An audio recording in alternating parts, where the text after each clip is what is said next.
Dagupan City naman po pinagtitibay ang kahandaan sa banta po ng tsunami at seguridad ng komunidad. Para sa detalye ng balitang yan, kasama natin Idol Neil Muyano.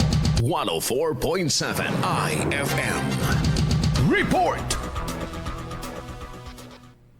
Kas ng Dagupan City ang kahandaan at seguridad ng komunidad sa pakikipagtulungan ng lokal na pamahalaan at TUSTV Box.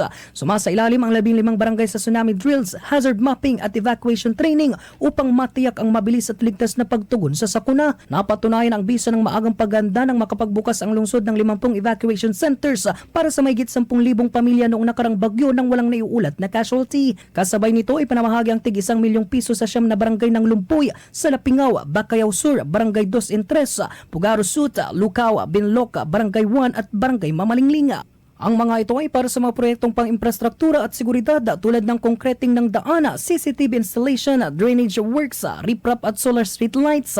Layunin ng mga programang ito na masiguro ang mas ligtas, organisado at handang komunidad para sa mga residente ng Dagupan. Kasama mo mula rito sa FM News Dagupan, ito si Idol Neil Muyano, Tadak IFM.